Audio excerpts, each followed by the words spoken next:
Hello. आज हम देखेंगे डे 6 से लेकर 10 तक जितनी भी मैंने पोस्ट की थी उसमें मैंने क्या लिखा था। सबसे पहले हम देखते हैं डे 6। डे 6 पर मैंने लिखा था what are regional rural banks, जिनको हम आरआरबीज भी कहते हैं, और ये कितने हैं इंडिया में। As the name signifies, these are the banks in rural areas aimed at providing services to small farmers, rural entrepreneurs, and weaker sections of the society. The ownership structure of RRBs is different from that of conventional banks, as these are three fixed owners. This means इसके अंदर centre का 50% stake रहेगा, state government का 15% है, और जो भी इन RRB को स्पॉन्सर करेगा उसका 35% स्टेक रहेगा, और ये सारा फिक्स्ड रहेगा। ऐसा ही स्ट्रक्चर देखने को मिलेगा हमें। फिर मेरे दिमाग में क्वेश्चन आया था why they need a sponsor bank, क्योंकि अगर सेंटर गवर्नमेंट है और स्टेट गवर्नमेंट है तो इसको स्पॉन्सर बैंक की क्या जरूरत है। Because the main M of regional rural banks is to promote economic growth in rural areas rather than profit making. That's why 65% of ownership is held by governments to ensure that these banks remain focused on rural development, agriculture credit, upliftment of weaker sections, and effective implementation of government schemes rather than profit maximization. मतलब ये सब तो ठीक है, ये सब तो पता चलता है कि आपका एम इकोनॉमिक ग्रोथ है रादर देन प्रॉफिट मैक्सिमाइजेशन, इसीलिए 65% ओनरशिप गवर्नमेंट अपने हाथों में रखती है। पर अभी भी क्वेश्चन है कि क्यों चाहिए स्पॉन्सर बैंक, और इसका आंसर यहाँ पे आता है। Sponsor bank provide capital, management, support, training to staff, technology and operational expertise that government alone cannot deliver, as government's main aim is to make policies and regulate rather than managing its day-to-day operations। क्योंकि जो sponsor bank आता है वो नई technology लेके आएगा, capital लेके आएगा, management, support, training to staff, सब कुछ स्पॉन्सर बैंक ही करेगा। बस गवर्नमेंट यहाँ पर पॉलिसीज बनाएगी और रेगुलेट करेगी। Then RRBs provide services like saving account, current account, provide loan to the farmers, agricultural laborers, and small rural entrepreneurs. Also provide FDs, finances, HSGs. There are total 28 regional rural banks in India. Andhra Pradesh Grameen bank, Arunachal Pradesh rural bank, Assam Grameen bank, Bihar ग्रामीण, ऐसे ऐसे करते करके waste Bengal ग्रामीण bank तक। फिर मैंने Excel पे इसका साथ में स्पॉन्सर बैंक भी लिख दिया, 28 बैंक्स के सबके स्पॉन्सर बैंक। जैसे आंध्र प्रदेश ग्रामीण बैंक का union bank of India, Arunachal Pradesh का स्टेट बैंक ऑफ इंडिया, ऐसे ऐसे करके। हरियाणा का पंजाब नेशनल, हिमाचल पंजाब नेशनल, ऐसे ऐसे करते करते वेस्ट बंगाल का पीएनबी। आप ये सब देख सकते हो, चाहे तो मेरे लिंक्डइन पर जाके देख लो, चाहे पॉज करके आप यहाँ पे भी देख सकते हो। फिर मैंने 7th डे पर लिखा था what are local area bank and how many of these are in India. तो local area banks are small private banks that were introduced to provide banking services in rural and semi-urban areas with the main aim to promote financial inclusion in regions where larger banks have limited presence। तो functions अब क्या क्या आते हैं, savings, current, FD, loans. And India में सिर्फ दो ही लोकल एरिया बैंक्स हैं, coastal local area bank and Krishna Bhima Samriddhi limited. फिर मैंने डे 8 पर लिखा था what are financial institutions in India.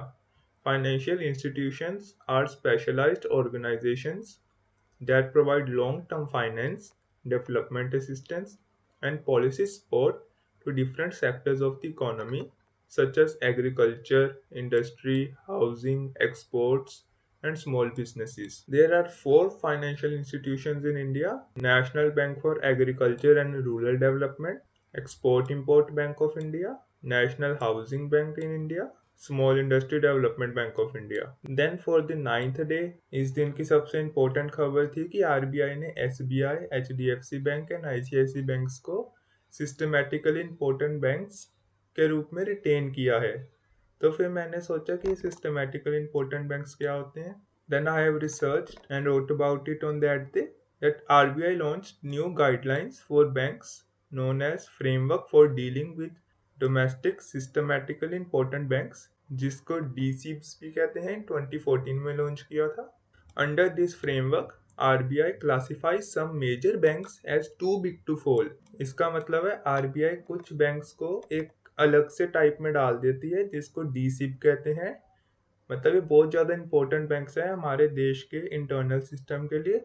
अगर इनमें से कोई भी फॉल होता है तो पूरा सिस्टम ही खराब हो सकता है, पूरा हमारा इकोनॉमिक सिस्टम ही फॉल हो सकता है। This means these are large and important banks whose failure can seriously harm the country's financial system and economy. Currently, it has three big banks under this framework: SBI, HDFC and ICICI। और यही मैंने पहले दिन लिखा था कि सबसे ज़्यादा मार्केट कैप भी इन तीनों बैंक्स की है, सबसे ऊपर HDFC, फिर ICICI, फिर SBI।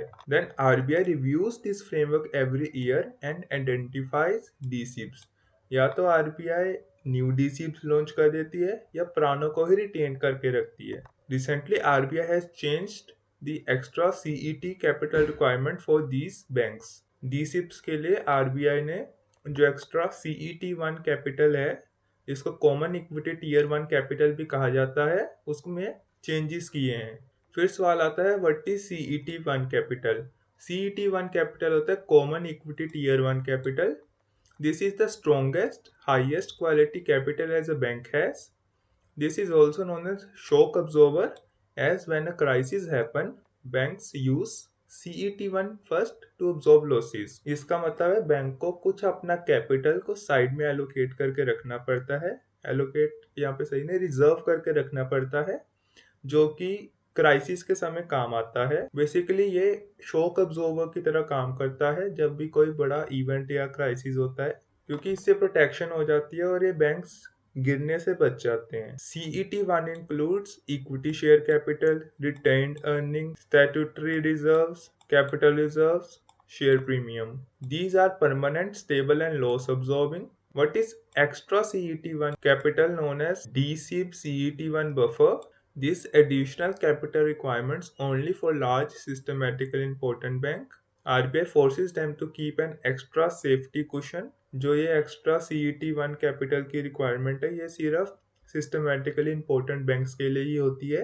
और इस कैपिटल कंजर्वेशन बफर, जिसको CCB भी कहते हैं, it is an extra layer of capital that all banks must maintain over and above the minimum CET1 requirement। ये रिक्वायरमेंट सभी बैंक्स को मीट करके चलनी पड़ती है CCB की।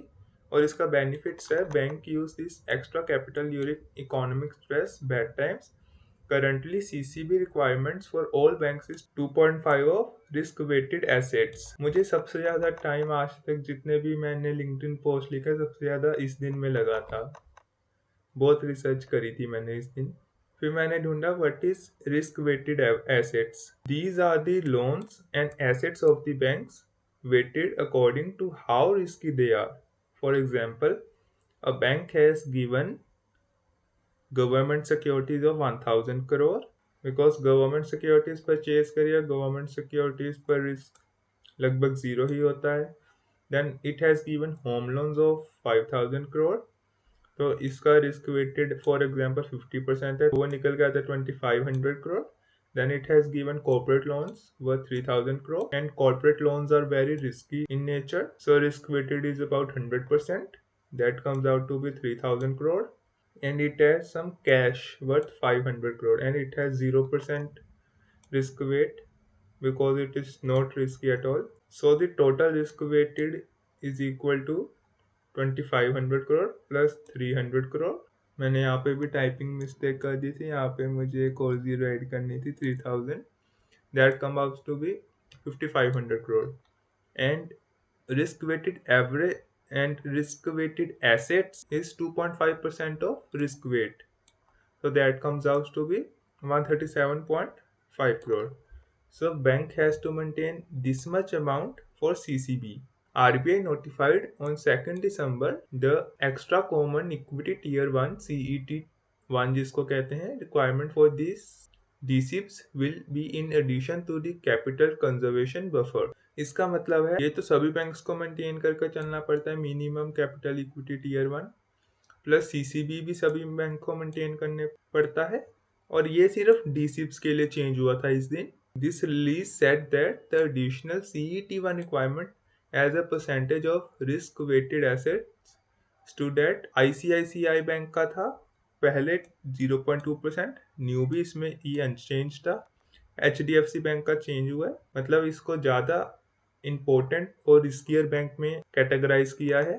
HDFC बैंक का पुराना 0.2 था and new is 0.4 and SBI's old is 0.8 and new is 0.8. So only HDFC Bank's extra CET1 has changed, signaling that HDFC Bank has become larger and more important for the economy. Let's now go to day 10th. So in day 10, I wrote about why did Indian PSU Bank crash up to 6%. इस दिन Indian PSU Bank 6% तक fall हुए थे, तो मैं उसकी वजह ढूंढ रहा था कि ये क्यों हुआ है, कोई न्यूज़ है या क्या बात है। तो फिर मुझे पता चला state owned banks saw selling pressure because the government clarified that it is not considering a proposal to raise the FDI limit in PSU banks, क्योंकि पहले एक एक्सपेक्टेशन थी मार्केट की कि जो FDI लिमिट है PSU बैंक्स में वो बढ़ाई जाएगी, ज़्यादा फॉरेन से पैसा आएगा। बट अब RBI ने क्लैरिफाई कर दिया है कि हम ऐसा कुछ नहीं करने वाले हैं, इसीलिए इतना ज़्यादा फॉल आया था। What is current FDI limit? फिर मैंने ढूंढा कि अभी के टाइम कितनी लिमिट है और कितनी बढ़ाने पर लोगों का एक्सपेक्टेशन थी। FDI लिमिट होती है maximum percentage of a bank share that foreign investors are legally permitted to own. Maximum 20% FDI allowed in PSU banks. अभी लिमिट 20% की है, 20% का कैप है अभी ऊपर। For private banks maximum 74% allowed, 49% without government approval, but for the rest 25% it needs a government approval. So recently in October there was speculations on this FDI limit for PSUs to increase from 20% to 49% in the upcoming months. So इसका मतलब अक्टूबर में expectations थी market की बढ़ेगी, FDI limit को बढ़ाया जाएगा। To attract more FDI in PSU banks, this change can take place but government will keep minimum 51% with itself to preserve its majority control. On Tuesday, the Minister of State for Finance stated that government is not evaluating any plan to raise the FDI limit. हाँ, ये सच RBI ने नहीं बोला था, ये minister of state ने बोला था जब पार्लियामेंट्री सेशन चल रहा था। उन्होंने क्लैरिफाई किया था कि वो कोई भी प्लान नहीं है अभी FDI लिमिट को रेज करने का। With this clarification from the government about no increase in FDI limit, market took it negatively and fall aggressively. ये मैंने यहाँ पे सारे सिंबल्स डाले थे। SBI उस दिन 1.68%, BOB 3%, PNB 4%, कैन बैंक 4%, ऐसे ऐसे करके सारे गिरे थे। आप देख सकते हो सभी में इतना भारी सेलिंग प्रेशर आया था। So this was all about my day 6 to day 10 LinkedIn posts. If you liked them and found it interesting, then you can subscribe to my channel because I will upload this type of content. Thank you.